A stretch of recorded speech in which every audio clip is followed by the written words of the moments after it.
सवारी, अंतिम सफर की। कार ड्राइवर की खतरनाक यात्रा। रवि एक प्रोफेशनल कार ड्राइवर था। वह एक प्राइवेट ट्रैवल एजेंसी के साथ जुड़ा हुआ था और अक्सर गंभीर मरीजों को दूर दराज इलाकों से बड़े शहर के अस्पतालों तक पहुंचाने का काम करता था। उसे इस काम में मजा नहीं आता था, लेकिन जरूरतें और जिम्मेदारियां अक्सर शौक से बड़ी होती हैं। एक दिन दोपहर के वक्त उसका फोन बजा। एजेंसी ने उसे एक काम सौंपा। रवि, एक इमरजेंसी है। एक युवती को तुरंत शहर के सबसे बड़े हॉस्पिटल ले जाना है। किसी पुराने गांव से कॉल आया है। केस थोड़ा गंभीर है। रवि ने गाड़ी उठाई और निकल पड़ा। गांव शहर से लगभग 80 किलोमीटर दूर था। रास्ते में धूल भरी सड़कों और वीरान जंगलों से होकर उसे जाना पड़ा। जब वह उस गांव के पुराने से मकान पर पहुंचा तो माहौल में अजीब सी चुप्पी थी। दरवाजा खुलते ही उसने एक युवती अनन्या को देखा। उसके चेहरे पर हल्की जलन के निशान थे, पर उसकी आंखें गहराई लिए हुए थीं, जैसे दर्द को पीकर मजबूत हो जाने वाली आत्मा की हों। वो खुद नहीं चल पा रही थी।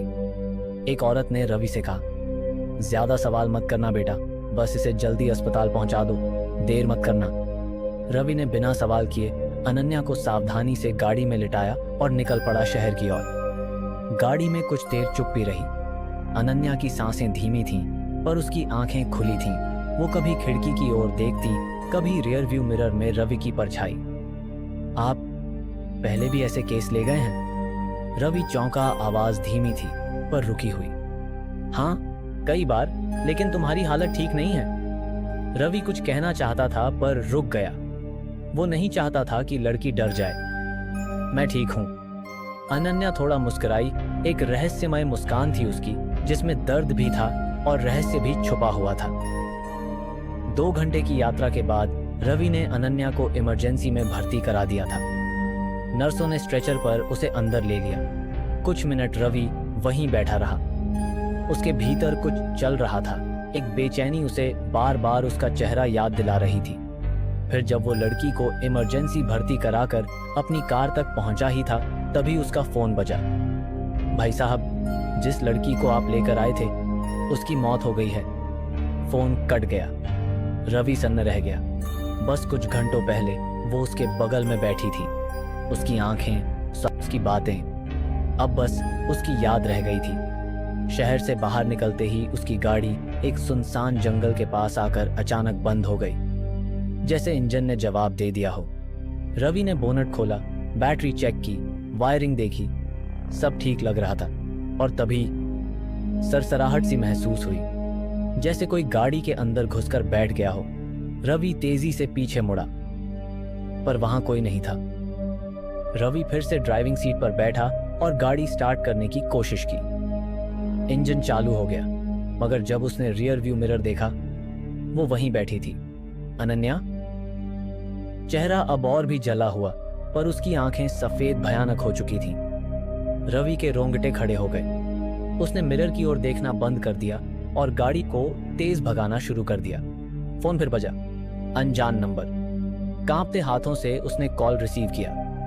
रवि, वही आवाज। धन्यवाद, आखिरी सफर आसान बना दिया तुमने, लेकिन अधूरा छोड़ आए हो। फोन अपने आप स्पीकर पर चलने लगा। अब तुम्हें मेरी कहानी सुननी होगी और उसे सब तक पहुंचाना होगा।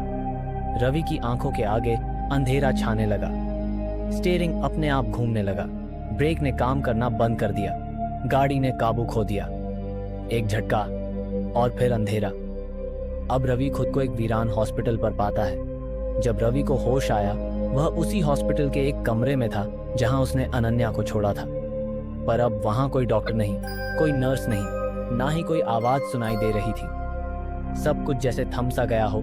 चारों ओर खून से शनी दीवारें। वहां का मंजर बहुत डरावना, खौफनाक लग रहा था। हर दीवार सूनी थी। सामने एक दीवार पर एक तस्वीर टंगी थी अनन्या की। चेहरा शांत, पर नीचे लिखा था, मृत्यु 11 मई 1995। रवि सन्न रह गया। 1995? लेकिन ये तो आज से 30 साल पुरानी बात है। तभी पीछे से किसी के कदमों की धीमी आवाजें आने लगी। वो पलटा। एक परछाई अंधेरे कॉरिडोर में उसकी ओर बढ़ रही थी। मैं मरी नहीं थी रवि, मुझे जिंदा जला दिया गया। मेरी जमीन हड़पने के लिए। मेरी कहानी अधूरी है और अब तुम उसका हिस्सा हो।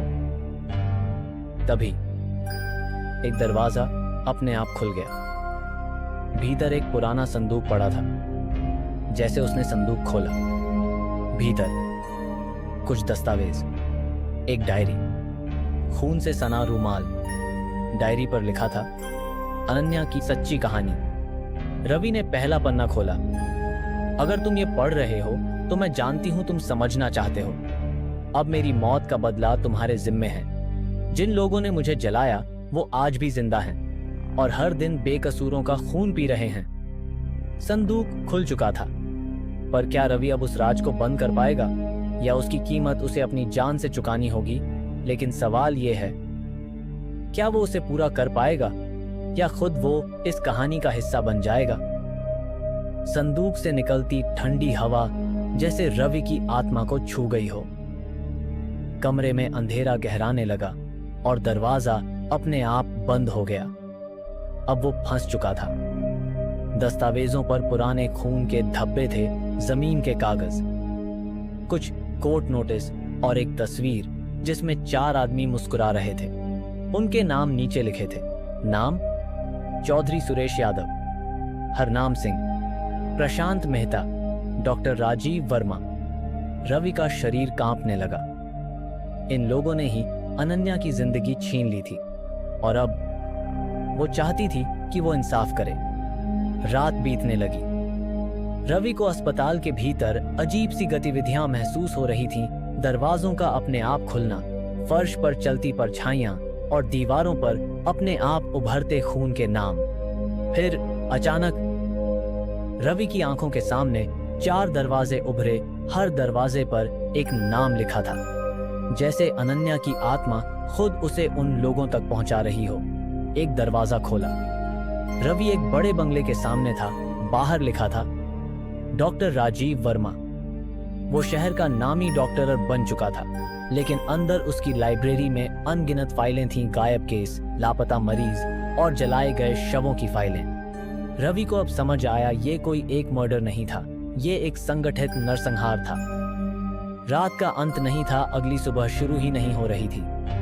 रवि अब एक के बाद एक दरवाजे पार करने लगा और हर दरवाजे के पीछे उसे कुछ भयानक सच्चाइयां मिली। हरनाम सिंह अब एक गांव का मुखिया, जिसके घर के पीछे बंजर खेतों में दर्जनों अधजले शव दबे मिले। चौधरी सुरेश यादव जमीनों पर अवैध कब्जे का बादशाह, जिसके बंगले में अनन्या की चीखों की रिकॉर्डिंग मिली। प्रशांत मेहता एक बिल्डर, जिसने उसी जमीन पर मॉल बनाया था जहां अनन्या को जिंदा जलाया गया था। हर सच्चाई के साथ रवि का चेहरा डर से नहीं, गुस्से से सख्त होता जा रहा था। अब वो सिर्फ कहानी का हिस्सा नहीं था, अब वो खुद अनन्या की आत्मा का प्रतिशोध बन चुका था। रवि ने एक एक करके अनन्या के कातिलों से बदला लेना शुरू किया। डॉक्टर राजीव वर्मा, रवि ने उसकी लाइब्रेरी में आग लगा दी। हर फाइल, हर झूठ, हर गुनाह राख हो गया। डॉक्टर वर्मा उसी आग में घिर गया, चीखता रहा, लेकिन दरवाजा नहीं खुला। कहा जाता है उस कमरे से आज भी जलती किताबों की गंध आती है। हरनाम सिंह, रवि ने गांव के पीछे खुदाई करवाई। अधजले शव सबके सामने आए। भीड़ ने उसे घसीटकर वहीं उसी जमीन पर दफन कर दिया जिसे उसने कब्रगाह बनाया था। हरनाम का मकान आज भी खाली है, लेकिन रात में वहां हल्की खनखनाहट सुनाई देती है। चौधरी सुरेश यादव, रवि ने रिकॉर्डिंग्स गांव वालों को सुनाई। लोगों का गुस्सा फूट पड़ा। चौधरी को उसके बंगले की दीवारों में चुनवा दिया गया। कहते हैं वहां से अब भी किसी लड़की की चीखें नहीं, बल्कि एक मर्द की माफी की गूंज आती है। प्रशांत मेहता, रवि ने मॉल के बेसमेंट में खुदाई करवाई। वहां हड्डियां और राख मिली। सरकारी जांच बैठी, मीडिया भड़की और प्रशांत ने खुद को उसी मॉल की सबसे ऊपरी मंजिल से नीचे गिरा दिया। मॉल की लिफ्ट रात में बिना बटन दबाए चलती है आखिरी मंजिल तक, फिर नीचे गिरती है बिना किसी के अंदर जाए। अंतिम दरवाजा। रवि अब जंगल की उस जगह पहुंचा जहां अनन्या को जला दिया गया था। वहां राख आज भी जिंदा लग रही थी। जैसे ही उसने वहां दिया जलाया, वो आग खुद ब खुद भड़क गई। और राख से एक परछाई उठी, अनन्या की आत्मा। अब उसका चेहरा शांत था। धन्यवाद रवि, अब मेरा बदला पूरा हुआ, लेकिन तुम्हें जाना नहीं मिलेगा। रवि चौंका। क्यों? क्योंकि अब कोई और अनन्या नहीं मरेगी। अब कोई और रवि उन्हें बचाने आएगा। लेकिन हर कहानी को एक रक्षक चाहिए, और अब वो तुम हो। आज भी जब किसी गांव से किसी युवती को शहर ले जाना होता है, रवि की कार सबसे पहले वहां पहुंचती है। पर वो रवि अब इंसान नहीं, आत्मा है, एक सवारी जो अब कभी नहीं रुकती। सवारी अंतिम सफर नहीं, नया सफर है।